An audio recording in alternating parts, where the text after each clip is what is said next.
Les points de vue sur l'actualité, c'est maintenant sur Europe 1.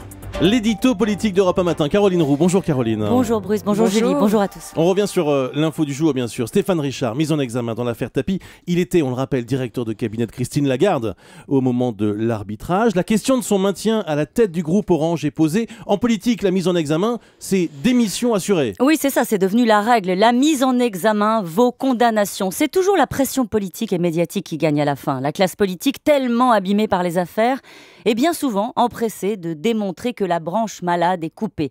En 93, l'inculpation a été remplacée par la mise en examen, car le mot induisait l'idée d'une faute, d'une culpabilité. Le mot a changé, mais la pratique est restée la même, depuis la jurisprudence baladure qui veut qu'un ministre en examen démissionne. Radical, mais parfois excessif.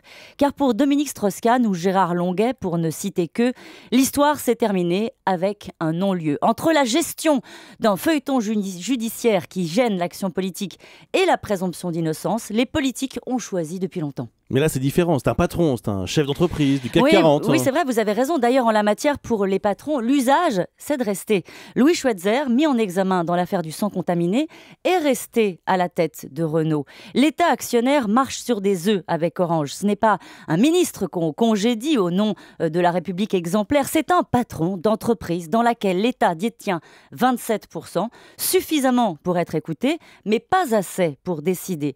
Arnaud Montebourg a confié au journal Le Monde il y a quelques jours qu'il serait difficile pour Stéphane Richard de rester s'il était mis en examen. Panique à bord.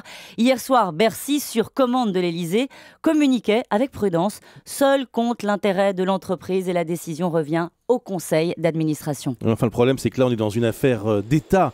Est-ce que ça va être une décision politique ? Alors, il y a naturellement une pression politique, car dans cette affaire, c'est l'ancien directeur de cabinet de Christine Lagarde qui est poursuivi à titre personnel, et ce n'est que le début du feuilleton politico-judiciaire. Pression économique également. Stéphane Richard a réussi à pacifier Orange, mais est-ce que sa mise en examen pour escroquerie en bande organisée vaudra condamnation des marchés ?